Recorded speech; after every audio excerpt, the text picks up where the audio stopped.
Last Christmas, I traveled to Bulawayo with one simple goal: to buy my very first beehive. At the time, I knew almost nothing about beekeeping.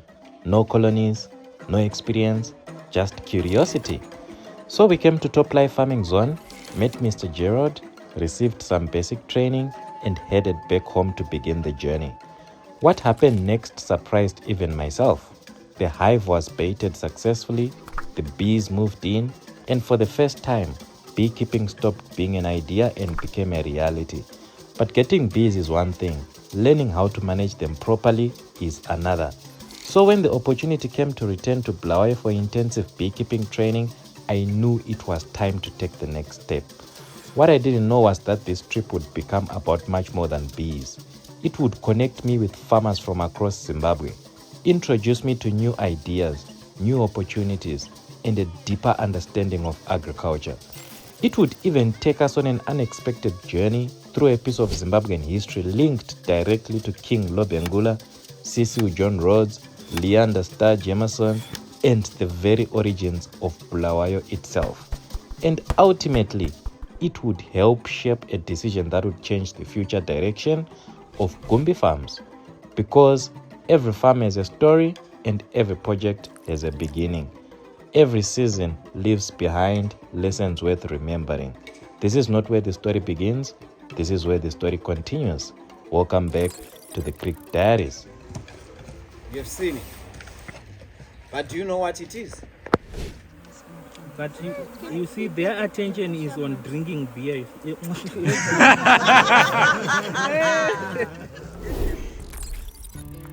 Mnomboziva, you guys, some days don't even feel ordinary when they begin. Like, you can feel it, Kuti. Today is going to be electric. And that's the exact feeling I have. Like, this is 6 a.m. and I slept at 2 a.m. But I actually woke up refreshed, excited, and we are ready to go.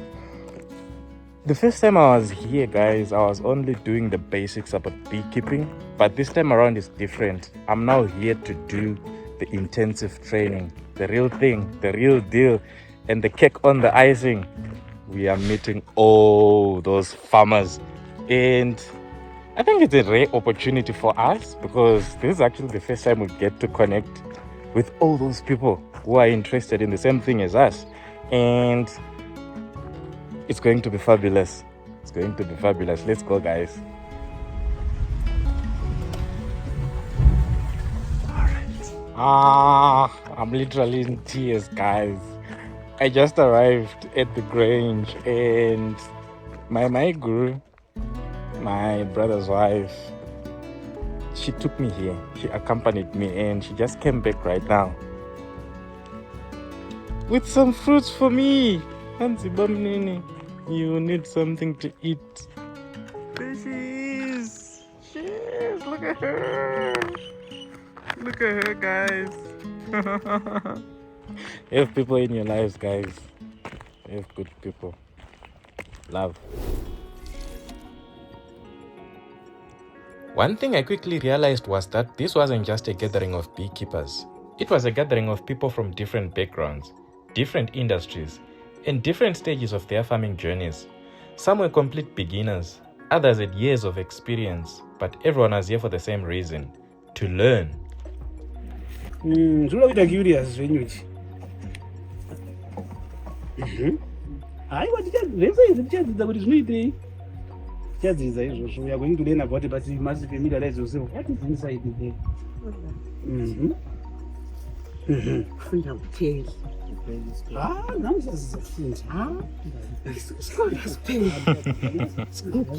Most people think that beekeeping begins with a hive. Get a hive, put it in the field, wait for the honey. Simple. At least that's what I used to think.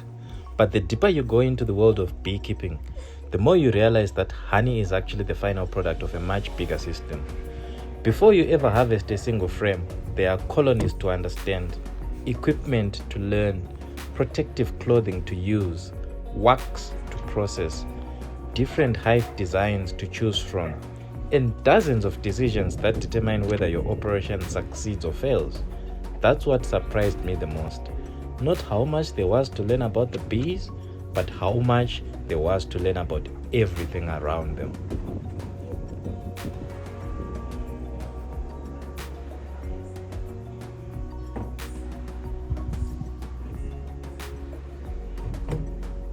Flow hive yakanaka.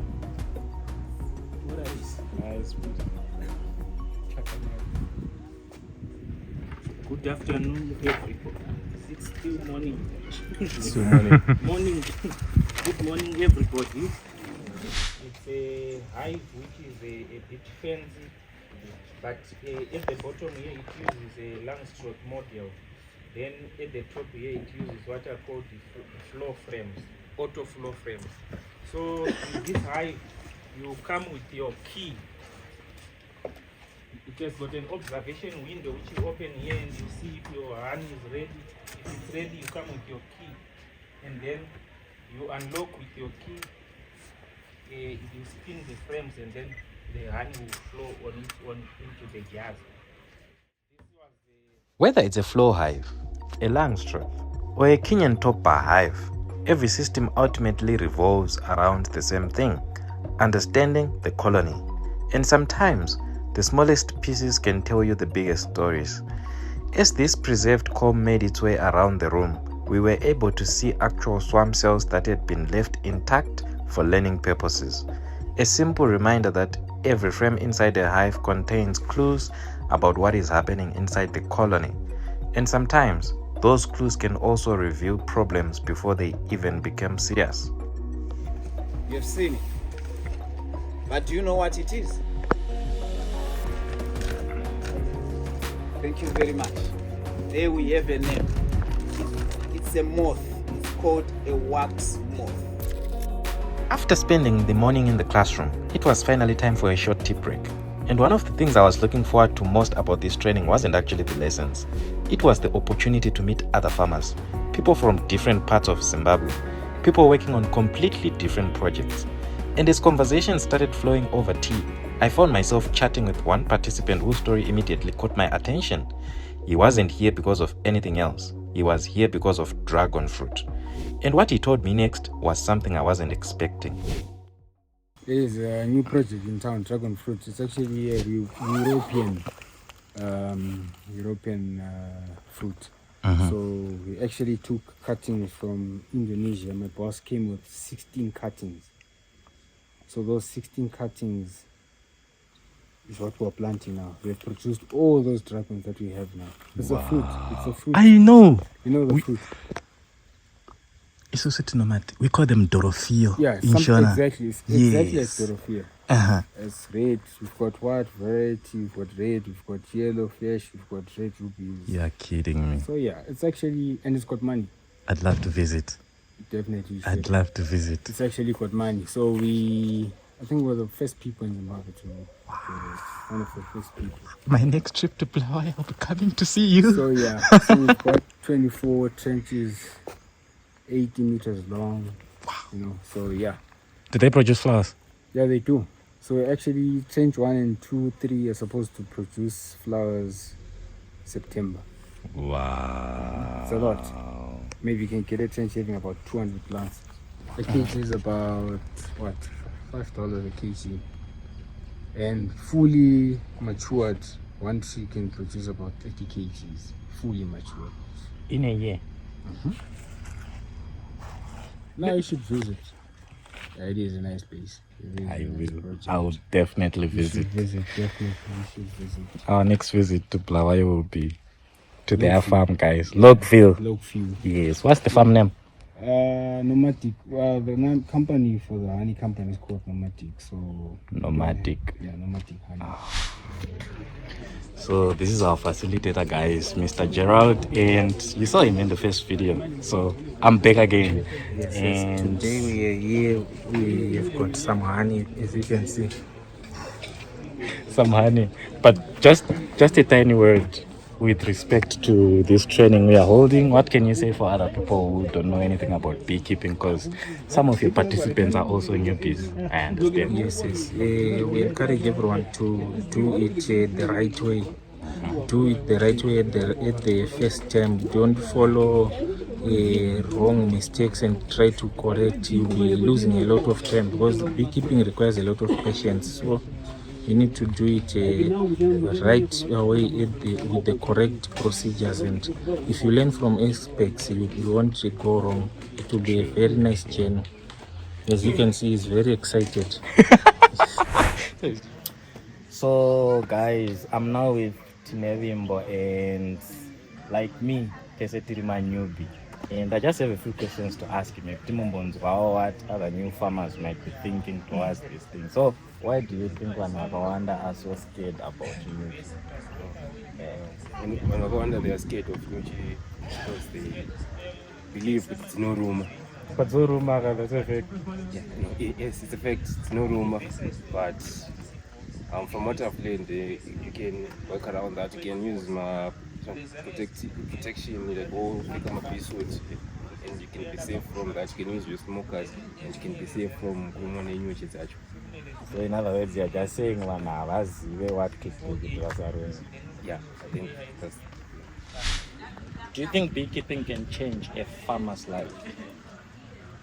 Well, beekeeping can change a farmer's life. From the production here, honey, you can get extra income per honey. From the pollination, so just for example, for me, I've dabbled in watermelons. So yeah, so plus the bees pollinating your watermelons, I think that would improve your production. So I think yes, it can change farmers' life. For the better. For the better, yes. Okay. And still on that one, yes, it can change a farmer's life, but what's the biggest challenge that a farmer can expect to encounter if they say, now I want to be a bee farmer? Like, you are now starting and you've gone through the training. What do you think is the biggest challenge for other new people who want to come into the field? Well, I think the first and the biggest challenge for most people will always be capital. That's the biggest challenge that most people face. And from what I've learned, I think though the operational costs of running an apiary may be low, but the initial startup costs are quite high. So it's the startup that keeps people away. Yeah. What's the solution for that? So a solution for that would be start small. You don't have to do 10 hives the first time. You can just do one hive, a cheaper one like a KTB hive. Yeah, start small. Start small. There was a day when I was watching CNN. They were talking about food security around the world.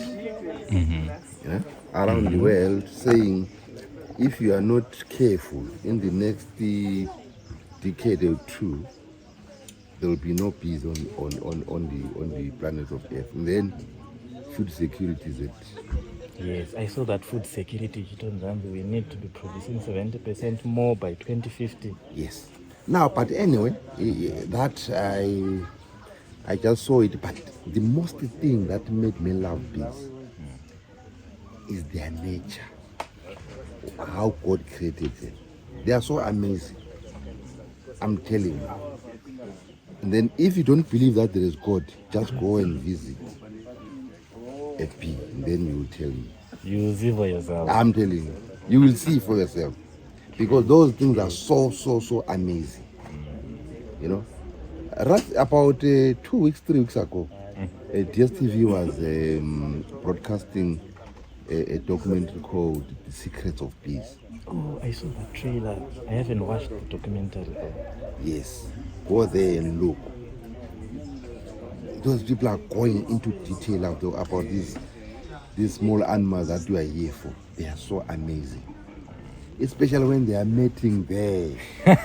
Hey, you know what happens there?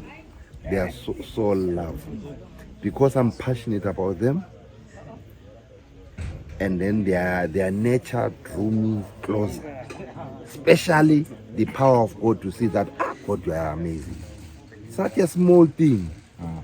No brains like us, but look what they do. Look what they do in their colonies. So organized. One thing I've learned while traveling is that sometimes the most interesting lessons are the ones you never planned for.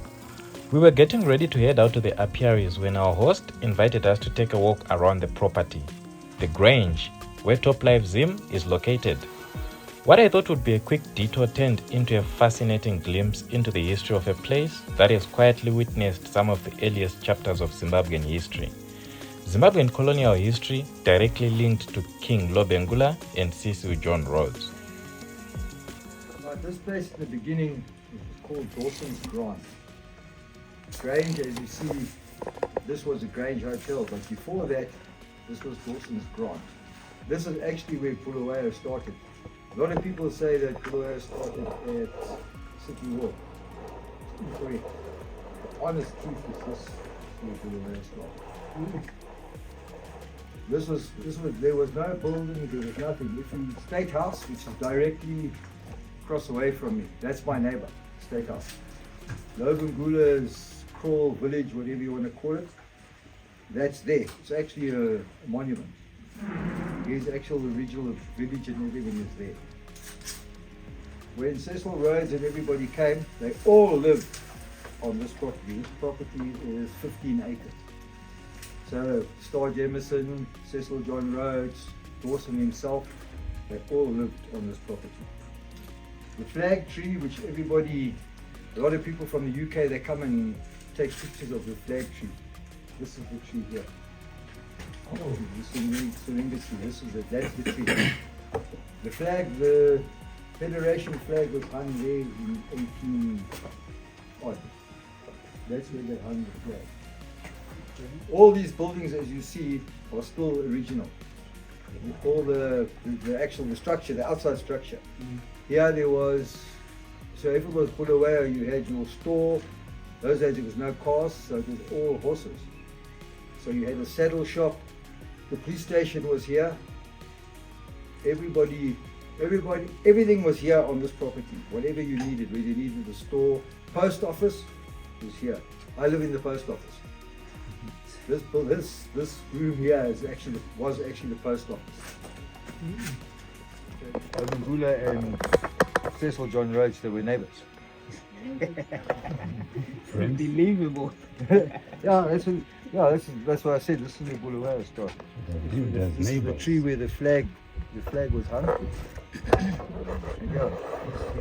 That side there. So if you go to State House in the old days, you could go there, and it's actually his hall is still there. All the pottery and stuff like that is still there. It's actually turned into like a museum.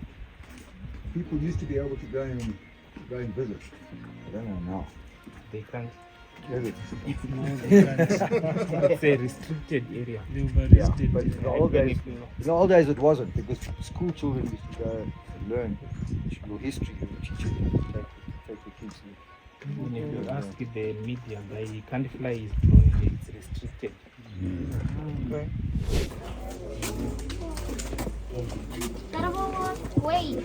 I think we can now go and get dressed up for the bees. Let's go using this way. Time for bees. With the history tour behind us, our attention had to shift back to the reason we had come here in the first place. For most part of the day, we'd been learning about bees from classrooms, presentations, and conversations. We had talked about colonies, we had talked about equipment, we had talked about honey, but there's a big difference between learning about something and standing in front of it. And for many of us, that moment was now getting closer. So my question is simple. This is our facilitator, Mr. Katerere. He was taking us through some of the lessons.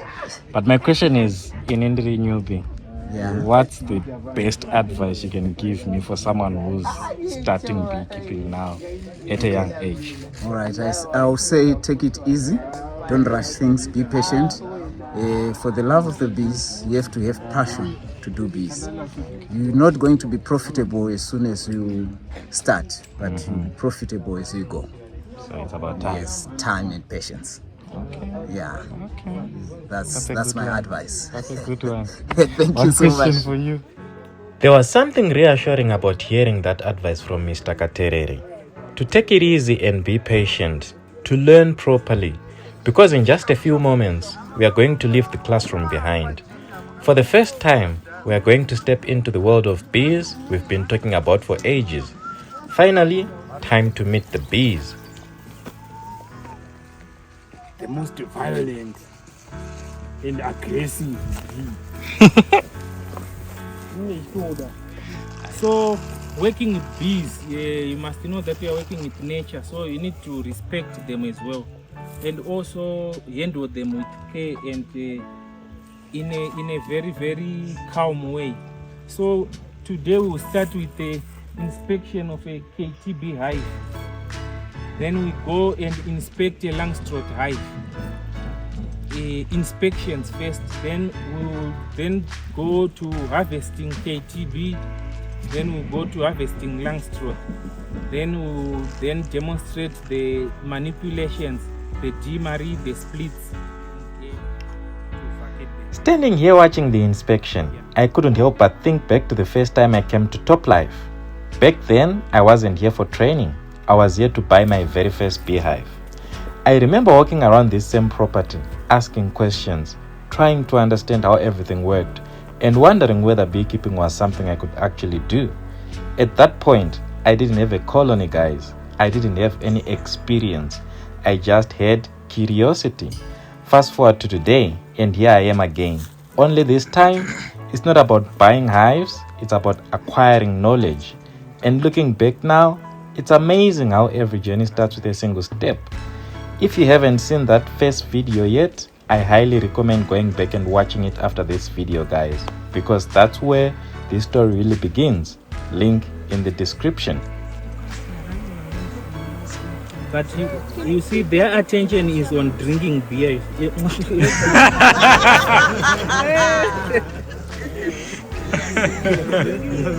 Drinking honey to As the inspection continued, I found myself paying less attention to the hive itself and more attention to the colony that lived inside it.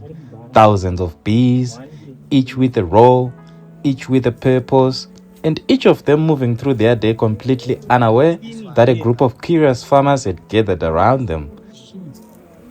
You can now see the queen bee. Yeah, here she is. Ah, she's actually. But she has got some. She has got some. Oh, so that's Where is Mr. Brian? She flew. Away. The more I watched, the more I began to appreciate something that had come up several times throughout the training. A colony isn't just a collection of bees, it's a living system. And at the center of that system is one individual responsible for the future of the entire colony, the queen. Slowly. Slowly.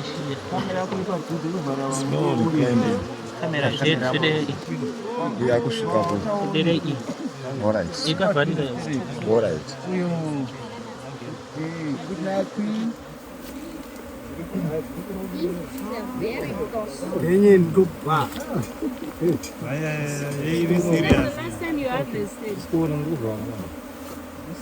Yes. Okay, so harvested in Kanapa. December. December. Yeah. We harvest 2 times a year. But you can only achieve this with good management.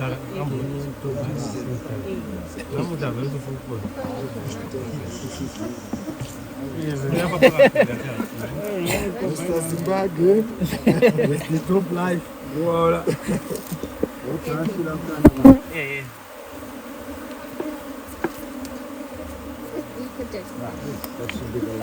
Sakadai matinonokia pazegona kudya here kunwa tizvo yakunozotiona chikafu kana yamanonoka kuhavesa. Yeah, that's the whole purpose. Okay.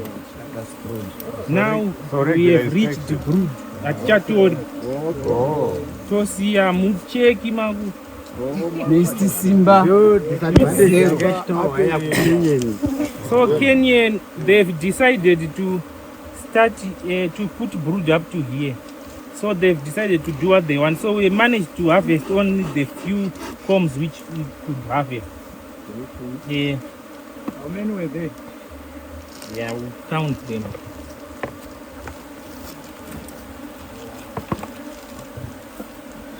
Having just harvested the Kenyan Topper hive, we moved on to the Langstroth. At first glance, both systems are designed to achieve the same goal: healthy colonies and healthy harvests. But as the day went on, it became increasingly clear that the Langstroth system opens the door to a different level of management and innovation. In this case, the hive had been fitted with an escape board, a simple idea that allows bees to leave the honey super while preventing them from returning. By the time harvest day arrives, the super is largely free of bees, making the process quicker, cleaner, and far less disruptive. It's actually clean. So there is no bees anymore because the bees has gone down. So it's like so it's basically an excluder that excludes all the bees. Yes, they'll just go down. Standing there watching it happen, I was reminded that beekeeping is not only about working with bees, it's also about improving systems, because every improvement, no matter how small, saves time, reduces effort, and makes the entire operation more efficient.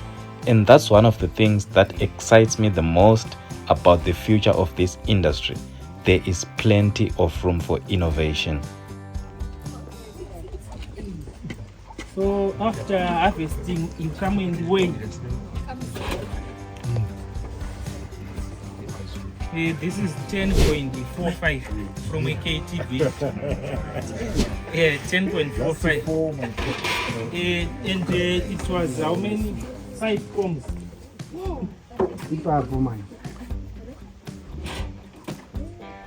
17.15. So wait here with the wood. Yeah, plus the wood. The wood process and weigh the honey on its own. This one is not full. Now that 23.85. So, good people, this is the end of the day. It's finally come to an end, and it came to a sweet end. This is what we came for. That's my tasting honey. So, I'm going to do a test for you. Momons are what TopLife Zim honey tastes like. This is my honest first time reaction.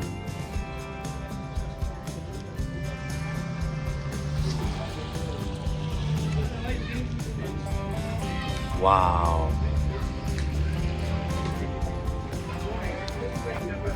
Guys, I'm not even going to say a lot. You need to taste this yourselves.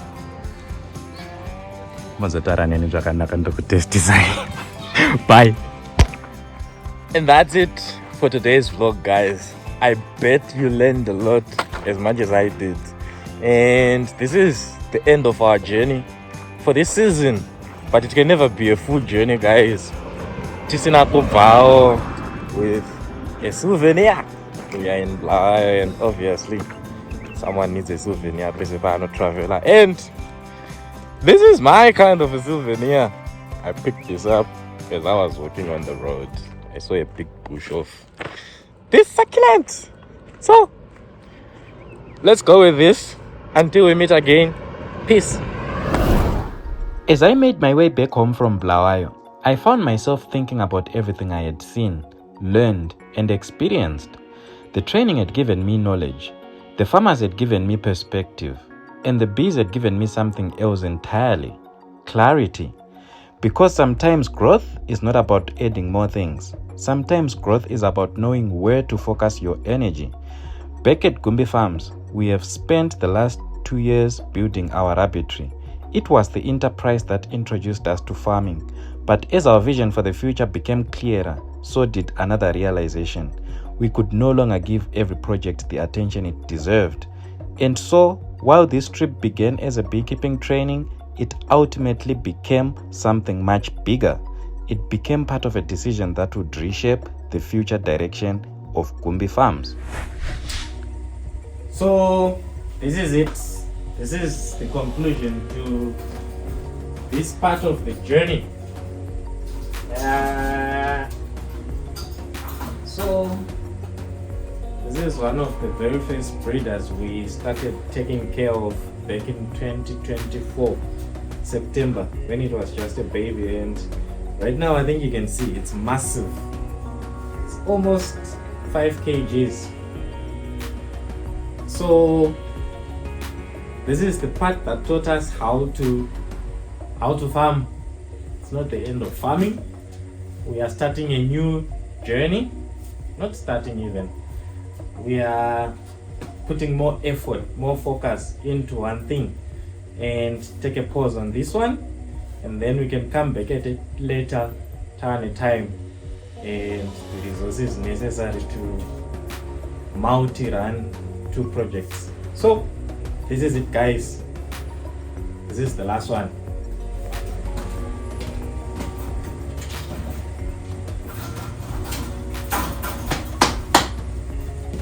Yeah. Oh. As you see pictures of everything. The same, now that you've seen this building, if you look at the photographs on Dawson's Grant Rhodesiana, they're here. You'll see them straight. But I do how cut these trees. Well, you can cut things that fall down and whatever, but this you can't touch. This people come from the UK to take pictures of this tree. Okay, so This tree is famous. Everywhere. People will come here and they'll ask you, can you see the Flag tree. What if we want cuttings of the flag tree?